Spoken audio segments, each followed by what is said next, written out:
Good morning, everyone.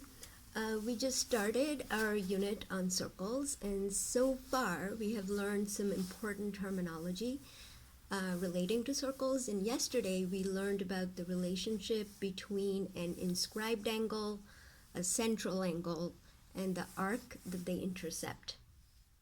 Today, we are going to learn about the relationship that holds between opposite angles of an inscribed quadrilateral.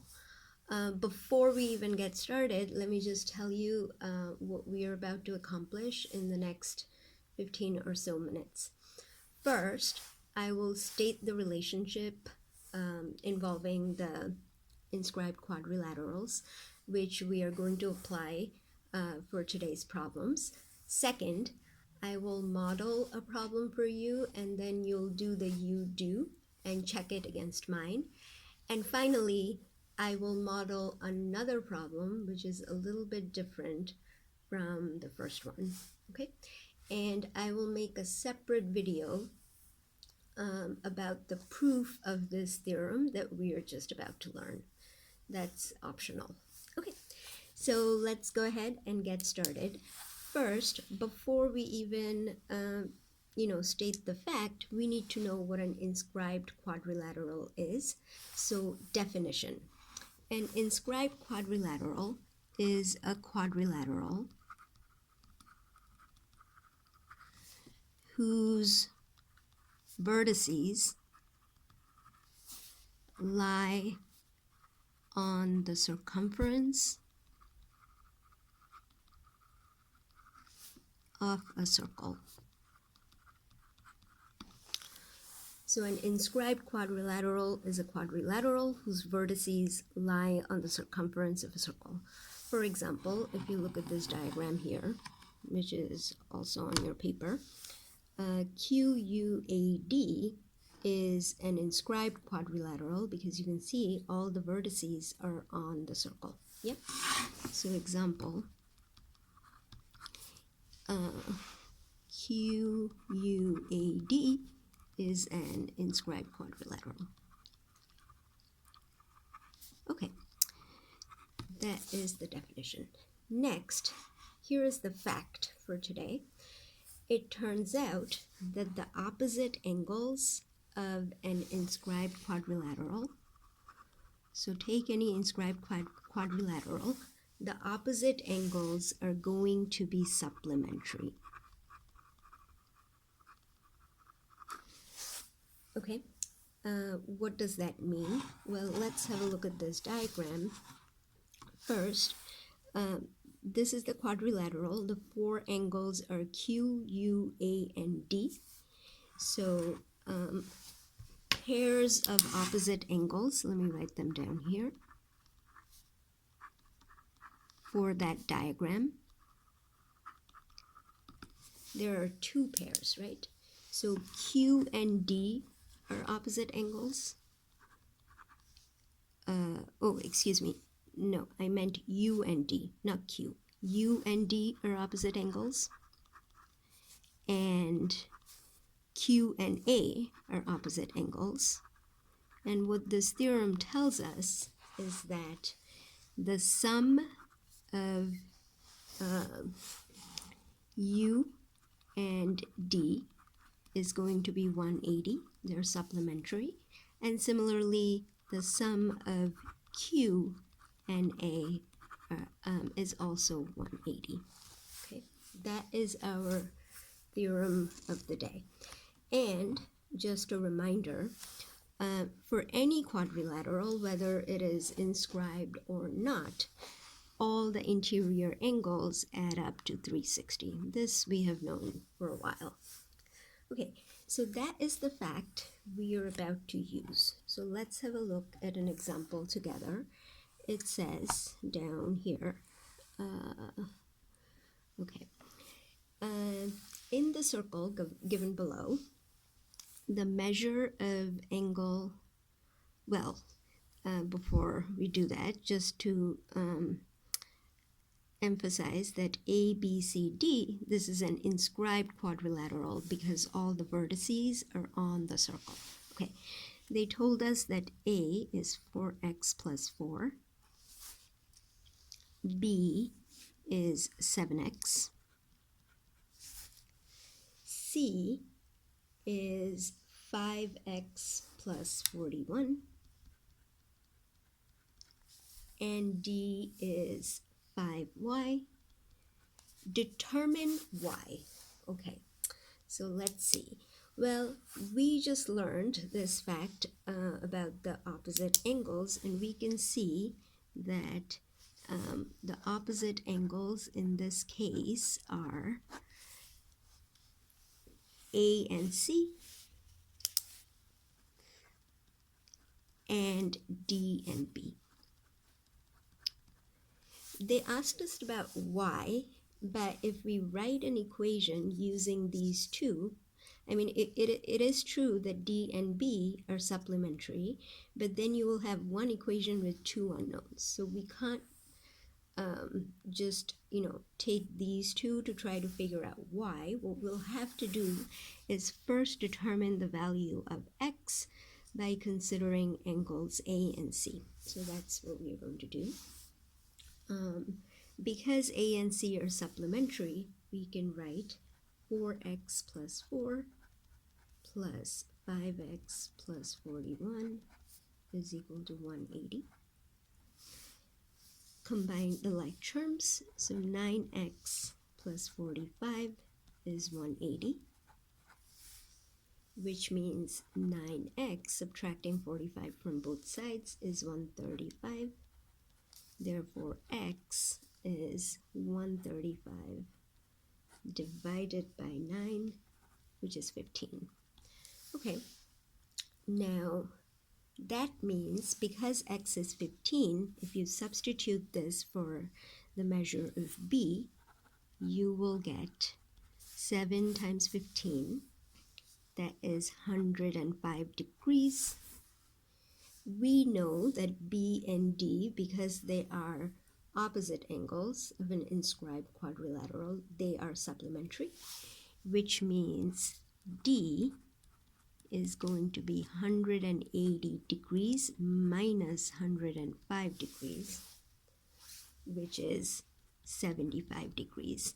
But they didn't ask us to find D. They actually asked us to find Y, right? So just one other small thing.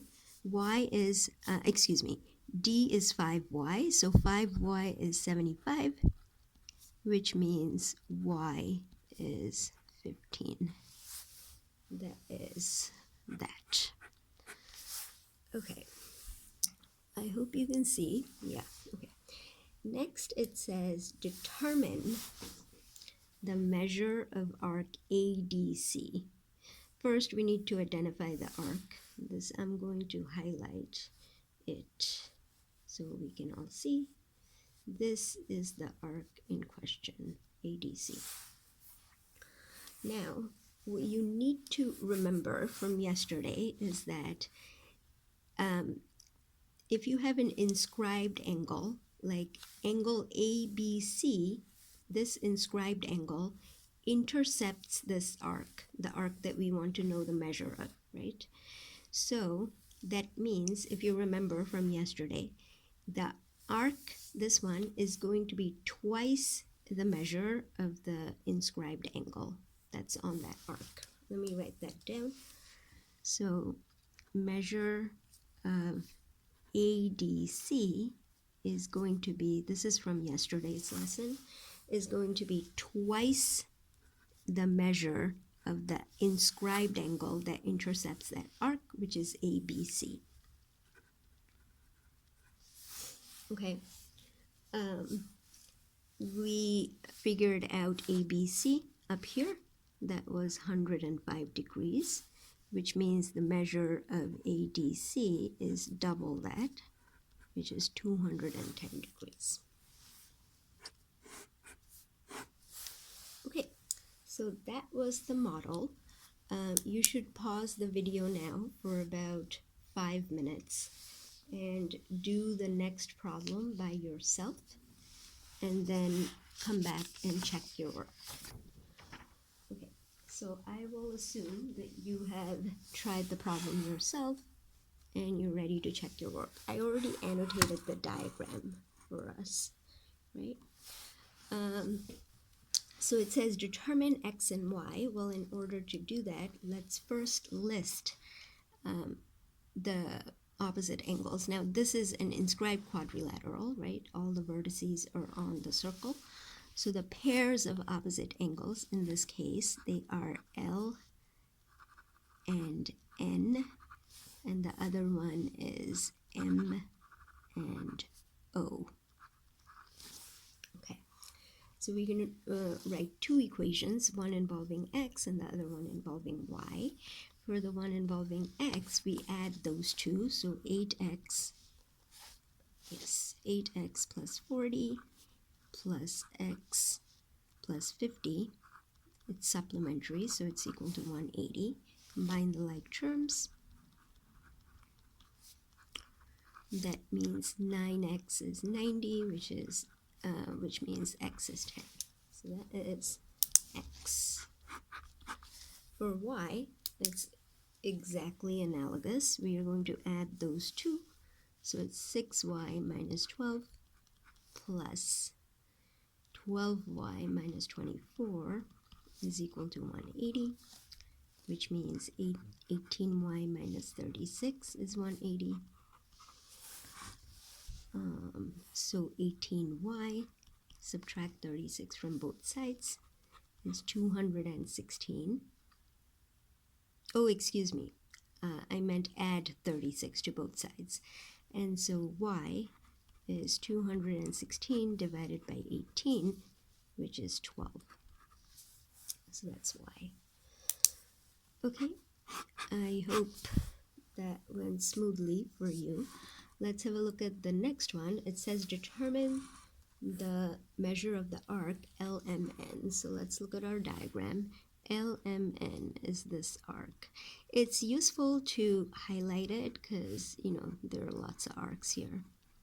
So you want to look at the one you're after, yeah? So the inscribed angle that intercepts this arc, that is LON. I hope you can see LON intercepts this arc, yeah? So, which means that the measure of LMN, this arc, is going to be equal to twice the measure of angle LON, this one, right? Because y is 12, if we substitute that here, that's 72 minus 12, this is 60 degrees. So the measure of LMN is 2 times 60 degrees, which is 120 degrees. Okay, very good. Finally, it asks, is LMNO an isosceles trapezoid? How do you know? Well, first, let's just remind ourselves of what a trapezoid is, right? In case you forgot. A trapezoid is a quadrilateral in which one pair of opposite sides are parallel. Okay, that's that. So we know this is 60, and then x is 10, which means this angle L is 120. So you can see that in this quadrilateral, the same side interior angles are supplementary, right? They add up to 180, which tells you that LM must be parallel to ON. So this is in fact a trapezoid. Let me write that down. LMNO is a trapezoid because the way we know is because these two, the same side interior angles, they're supplementary. The same side interior angles are supplementary, you can add which two angles we looked at. Angle MLO and angle LON. Now, we don't know whether it's an isosceles trapezoid because actually, no, it is. Sorry, excuse me. It is an isosceles trapezoid because the base angles are congruent as well, right? So sorry about that. It is a trapezoid because the same side interior angles are supplementary, and it's isosceles because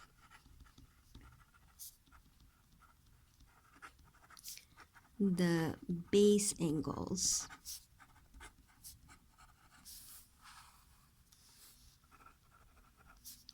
are congruent.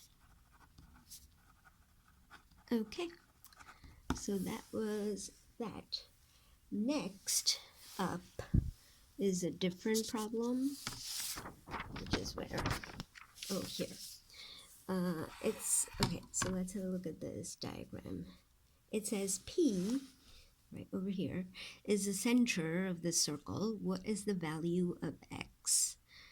Okay, well, if you look at this quadrilateral, ABPC, it's a quadrilateral because it's got 4 sides, yeah? But it is not an inscribed quadrilateral because this vertex, P, is not on the circle, right? So it's not inscribed. So we can't really use what we just learned. So what are we going to do? Turns out here is a very neat trick. You draw yourself a little auxiliary segment, okay? So you should be doing this. Draw this segment, and you'll see why in just a sec. AP, yeah? And then consider the triangle APB, that one. I just block out the rest of it. Okay, this triangle APB, what kind of a triangle is it? Well, we know that AP, because P is the center, that means, oh, let me write with black pen. AP and BP are radii, right? By definition, a radius is a segment that connects a center with a point on the circle. So these are radii. And the 2 radii of any given circle are going to be congruent. We learned that the first day. So that means this is congruent to this, which makes triangle APB an isosceles triangle. I hope that's clear, the reasoning. This is important. That means these base angles, if this is 20, which they gave us, this must be 20 as well, okay? Which means this one, this obtuse angle here, is going to be 180 minus 40, which is 140. Okie doke. Now we're going to do the same kind of thing, but with the, whoops, yikes. Same thing, but with the other triangle. Same thing, AP and CP are radii. Once again, because P is the center and A and C are points on the circle, which means AP is also congruent to CP, right? Which in turn means APC is an isosceles triangle,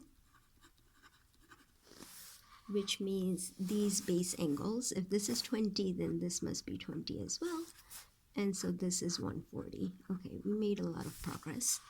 Now look, all around this center once, right, is 360 degrees, yeah? So if these two are 140 each, then X is going to be 360 minus, 140 times, 140 plus 140, right? Which is, this is 280, So x is 80 degrees. Okay, there is one like this on the independent practice, so you can practice one yourself. And that's all for today. There's going to be a separate video about the proof. Okay, bye.